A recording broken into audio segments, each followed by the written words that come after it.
Hello, Oboots from around the world. My name is Kais, and I am 11 years old, and I live in Montreal, Canada. Welcome to our Oboot Zoom session where me and my co-host Bayrem, who is 10 years old and currently lives in Boston, in the United States, will be interviewing our guest change speaker, Dr. Sreyoshi Bhaduri, who is based in New York. Sreyoshi is a data scientist who works for McGraw Hill, a publisher of educational content with over 50 offices worldwide. Through her work, she uses data science as a tool to navigate the future of work. Sereyoshi's work contributes to several sustainable development goals, particularly to SDG number 8, decent work and economic growth, and SDG number 4, quality education. Vitamin and I will be asking questions to Sereyoshi about her background, her journey, her work, her skill, and her impact. We hope that you will enjoy the session, and I'll now be handing over to Bayram to ask the first question. Okay, so I want to start off with a few general questions. First one is, what do you do for work? Because it's a big company, so what part do you do? What is your part? Right. Well, I wanted to first start off and say, Kais, you did such a great job introducing me. Thank you so much. I had a question for both you, Kais, and Bayram. I wanted to ask, what do you think, have you heard of data science, future of work? I know you threw those terms out when you were introducing me. But what do you know about those terms? Have you heard those before? What do you think those mean? The future, data science, definitely, but the future of work, that's a topic I've never really heard of. And I mean, it's kind of interesting. I kind of want to actually hear what you think about it and what you put down about it. Mm-hmm. And Kais? Well, for data science, I've always heard of it. It's the only type of science I ever knew, basically. You just have to read it off the internet and then just put some stuff together and then you see what it is. But for the future of work, yeah, me and my friends have talked about it. Like, robots are going to take over or something. Stuff like that. And that's kind of like future of work. Right. So basically, I work as a data scientist within McGraw Hill's human resources. So what that means is for all the employees at the organization across all the countries that we have employees at for McGraw Hill, I take their data, like different things about the individuals who are working with McGraw Hill, and try to understand those better using statistical modeling. Like you said, both of you know about data science. So using, data science techniques to really understand what could make the workforce better. So, and I'm going to use some more terms and, maybe you could help me, help define those terms for me. But have you heard of gender pay gap, for example? I read about it in your bio, but I was a bit confused. Right. Okay. I had no idea what it is. I was gonna ask you like a brief and more simple way to explain it. Right. So I think so. What do you want to like hazard a guess as to what pay gap could mean? I want to hear what it means first. Okay. I have no idea. I really have no idea. I've never really heard of it. All right. So okay. So basically, pay and gap together, what they mean is when typically when you work, you're paid for it, right? Have both of you done any kind of summer jobs or any kind of jobs where you've gotten paid for something? I don't know if you would call it. I mean, I have. But I've sold a few stuff. Cleaning the house, I got paid one time for doing that. Awesome. Mm-hmm. I sold a lot of stuff in our house that we don't need anymore, especially because we have a new house and there are a bunch of stuff that they left that they don't need and we don't need, and a lot of other people want. So we decided to sell those. Yeah, so perfect. So both of you basically performed a task which paid you some kind of money, right, in return for it. So that is pay. But a pay gap is when, for example, someone performs the same job that you did, but gets paid less for doing the exact same thing. So for example, Kais, like you said, you cleaned out the room, or Bayram, you said, you sold a few things. Suppose you have an imaginary friend who comes in and who helps Kais clean the house and puts in the exact same amount of work and time cleaning the house, but gets paid less as compared to Kais.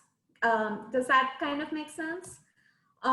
So basically, for the same job that you're doing, that both of you are doing, one person gets paid less and the other gets paid more. Okay. So that is a gap. That is the pay gap, essentially. Okay.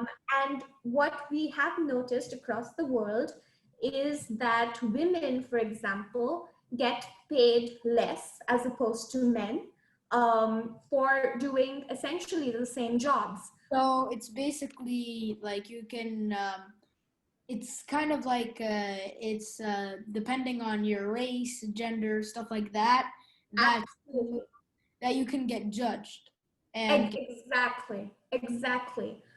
You're spot on. And I was going to bring in race next, but that's exactly what happens because, we talk about pay gap and we talk about things like, oh, someone is not making what someone else is making. And these differences in pay are compounded by factors like race, ethnicity, gender, all different kinds of things that would come into play. For example, across the world, religion, region, nationality, caste, all different things that make up a person's identity could factor in to influence their pay. And that sucks because you're essentially doing the same work but getting paid differently. So like Byram said, you're getting judged for something that is beyond your control. So I work in industry to really help. One of the ways I try to help is by analyzing the pay gap and making sure that we don't have that at our organization. so what you're trying to do is the future of work, you're trying to graph things down or write down things or notice things that are currently happening that are already not good or that are leading to something that's not good, and you're trying to prevent it from happening in the future so that the future of work can be better than what we're currently having. I couldn't have explained it better. You're spot on. That's exactly what we're trying to do, and that's exactly what everyone who is working in the space within future of work is trying to do. They're trying to look at what are the existing practices, how they may be right or wrong, and what can we do to make things better. I keep saying to people that, we, like Kais was saying, that, we imagine that the future of work is going to be like, all automated and robots coming into work. But really the future of work is from today. It's in the present.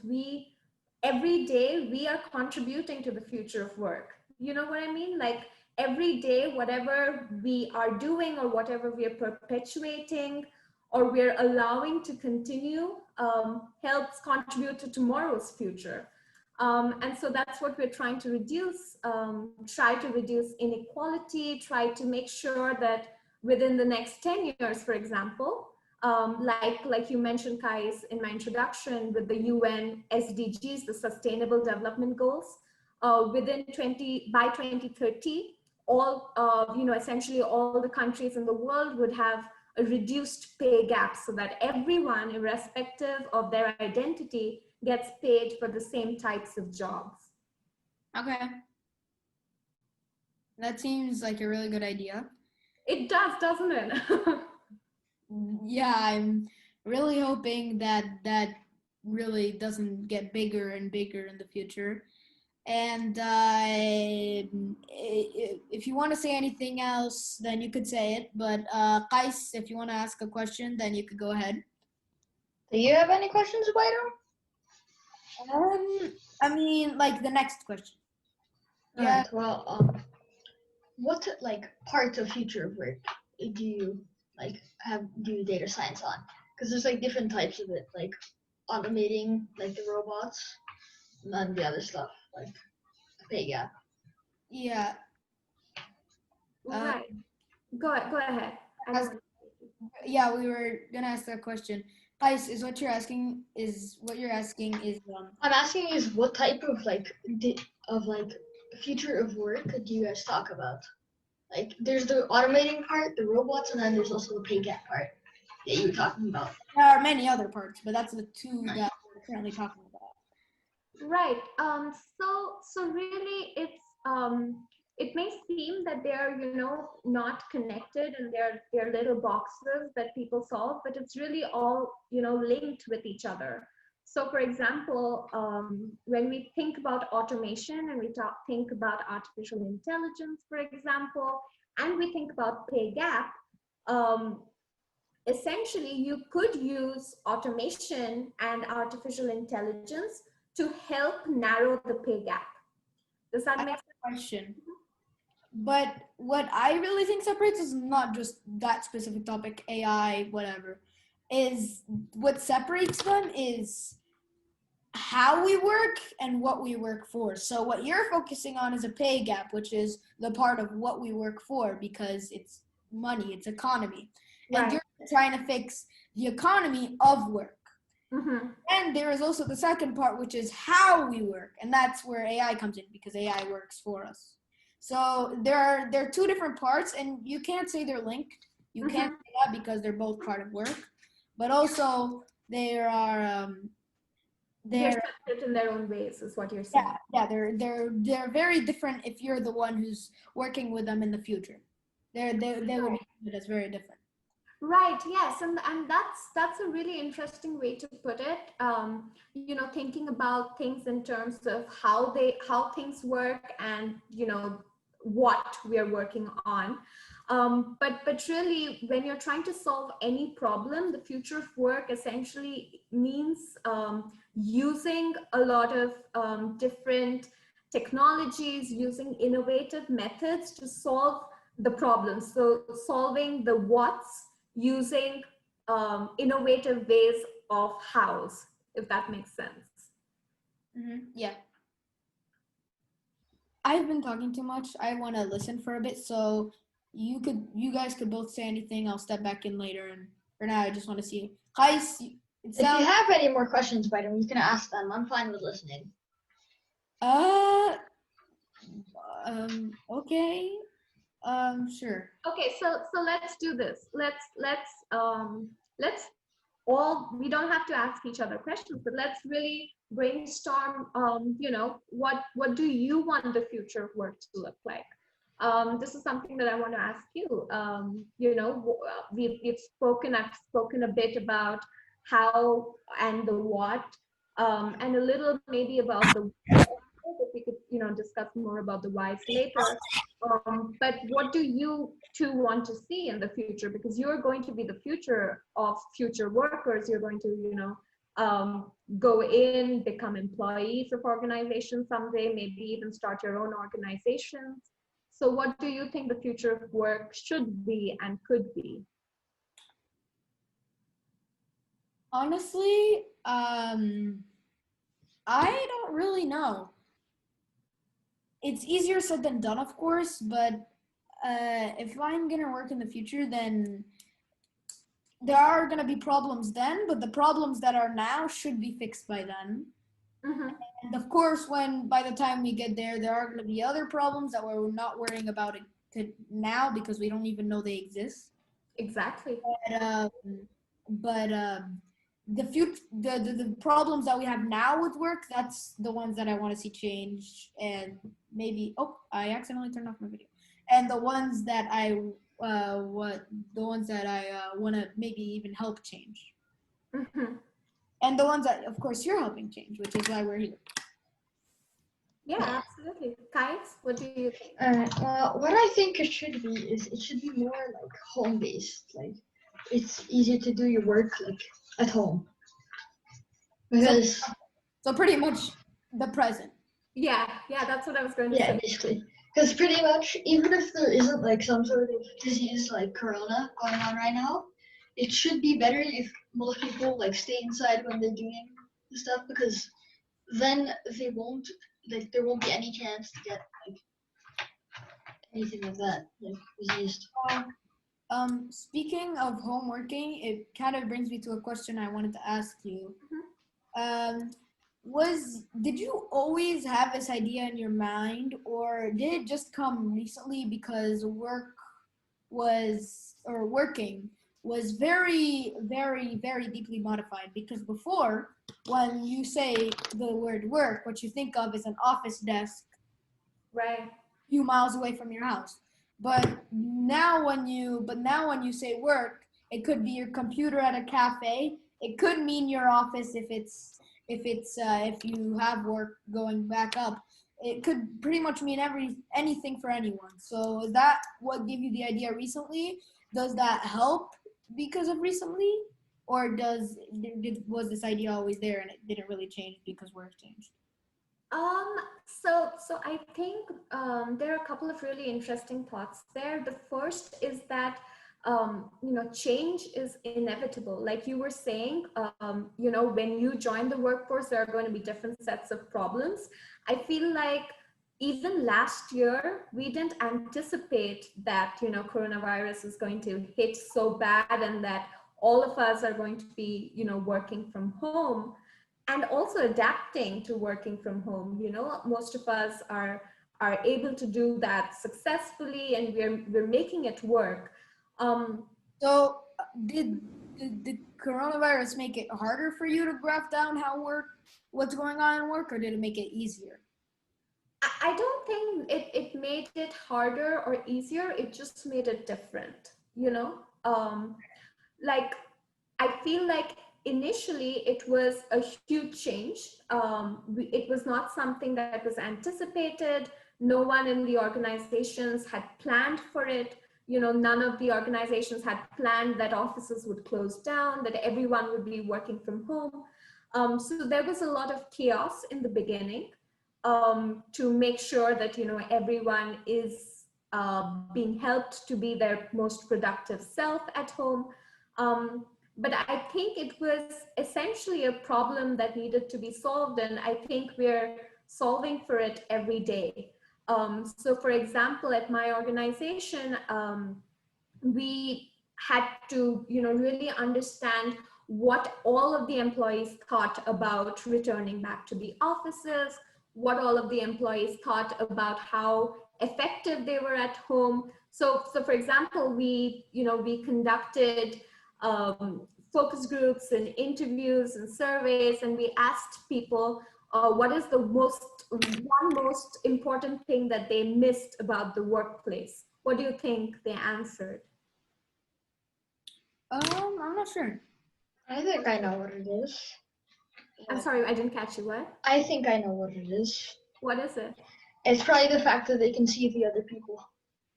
Absolutely, you're spot on. It was interaction. So basically, they said that they were being productive by themselves, but the very fact that they're not able to see their teammates, they're not able to go into meetings physically, have that kind of interaction, stop by a friend's cubicle or stop by a friend's office, and really chat. Those spontaneous conversations, that was one of the things they missed. And so one of the solutions to that, that we came up with was to include more of these opportunities for people to connect online, even though they were not physically at the workplace. What about the two of you? Are your schools open? Are they back? Have they started again, or are you working from home as we are? I'm not sure about Kais, but what's happening with our school is in about a week we're gonna do the first 2 weeks of school in online, and then we're gonna do hybrid. So it's gonna be after that. It's gonna be depending on how everybody's doing. Then it's gonna do either we're gonna go to school physically, or we're gonna do online classes, and it's gonna be mixed.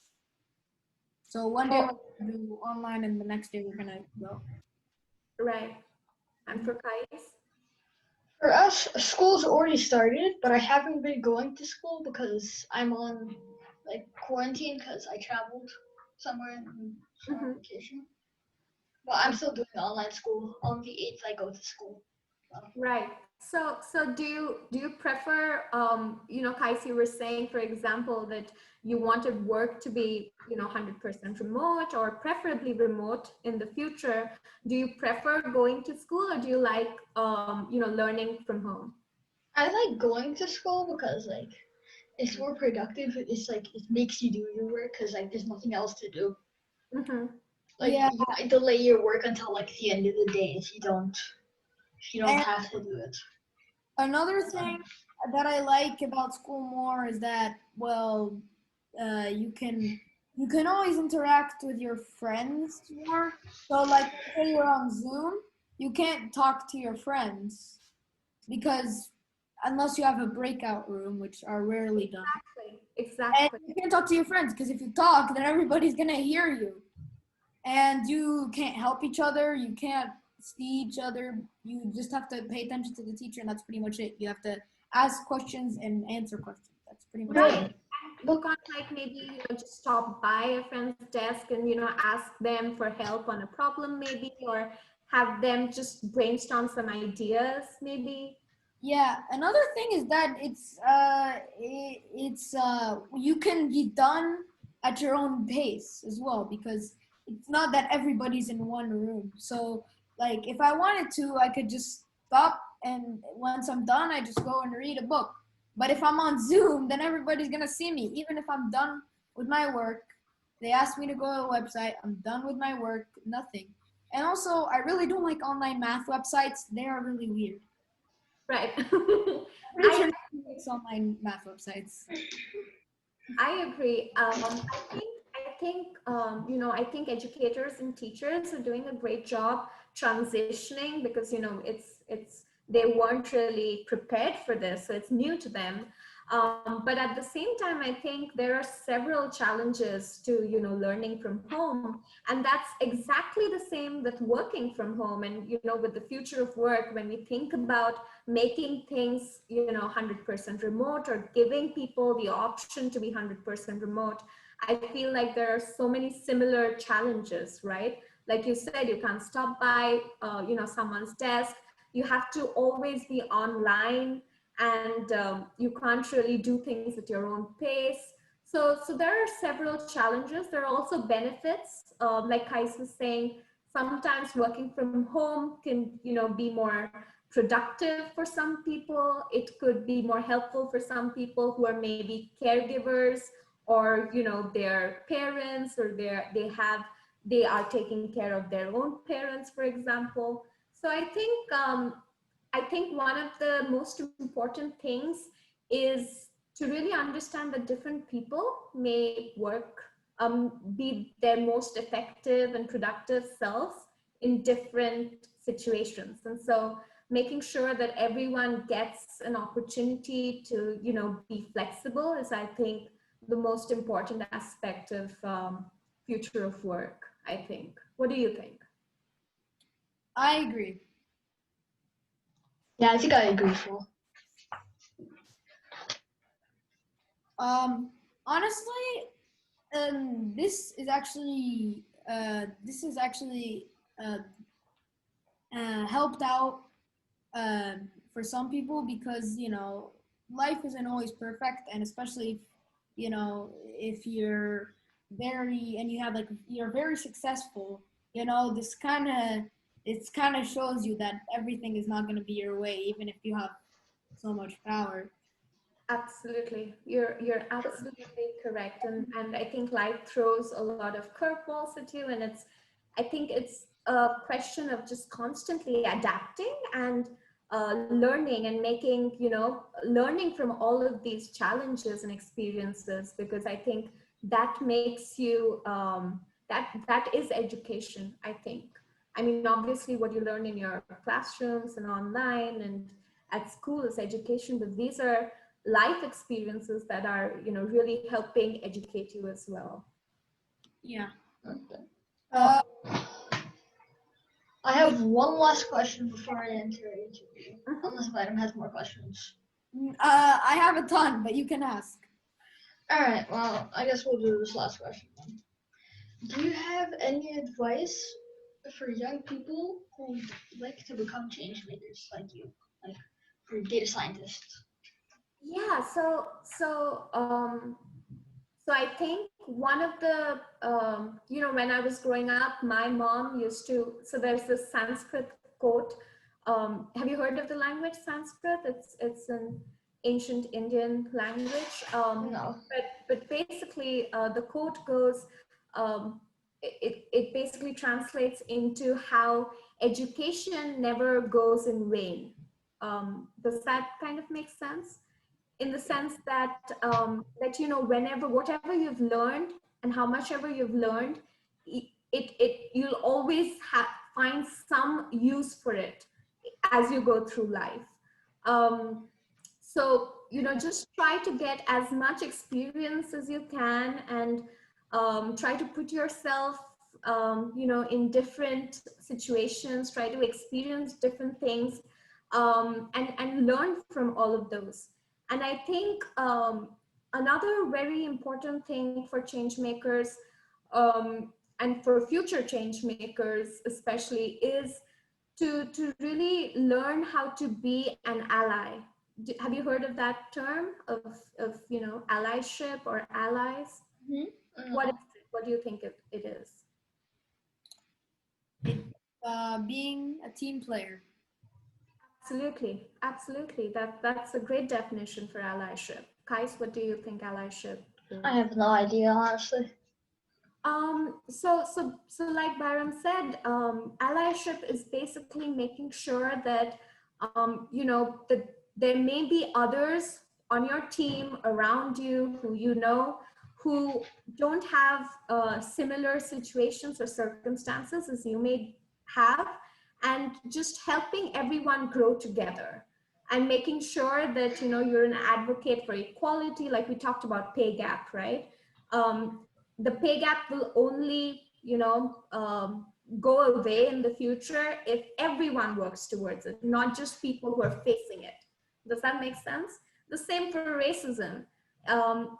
If only in the United States, for example, if only Black or African American people raise their voices and say no to racism, and there shouldn't be any racism, it's not going to stop racism. It's only when everyone in the community puts their foot down and says no to racism. Same for any kind of inequality around the world. So really, I think to be a change maker, it's very important to be an ally and be an advocate, and really help the community that you're a part of, and keep learning as you do so. Does that make sense, or was that too long-winded? It makes sense. It makes No, sense. that makes a lot of sense. I was just Okay, great. Alright, Bayrem, if you have any more questions, this is going to be your last question because we don't have much time left on the meeting, as you can see. So it's 6 Okay. minutes. So my question is, what do you really plan on doing with the information you have, the data that you've collected? Do you plan on writing a book? Do you plan on writing a newspaper article? What do you have in mind with when you're done with doing it? So I think the work that I'm doing at my organization currently, we try to make sure that it goes into effect every day. So for example, if I'm analyzing some data and I find that something is off, or there may be some way to help someone unlock their fullest potential, then that goes into effect immediately by helping senior leadership, our CEO, CHRO, all the C-level of the company, to really make decisions that help employees in the moment. So I think it's more of a real-time, change making, rather than waiting for everything to collect and then writing something. But I did write For my doctoral dissertation, I did write a few papers and put it together as a dissertation, a book basically. So that was one of the things that I'd worked on, which is out there, that took some time to collect information and then put it together. But the work that I'm working on currently at the workplace is more of a real-time change. It's like I'll run an analysis. For example, with return to work, we ran analysis. We saw that, people were comfortable with some things, people were uncomfortable with some other things. And so we helped understand where employees were with, the pandemic, how comfortable they were with return to work. And we immediately decided that, okay, we're, going to keep our offices closed till things get better. And that's when employees can start coming in. Thank you, Sreyoshi and Bayrem, for the great discussion today and for all the things we learned today. Thank you, Obooters, for listening to this interview. And make sure to follow us on Instagram and to subscribe to our YouTube channel so you can hear about upcoming sessions with other change makers. Please also tell your friends about Oboot and share our social media links with them. And last but not least, go to www.oboot.co to learn about opportunities to collect Oboot digital badges. Thank you, guys. Bye, guys. Bye, Sreyoshi.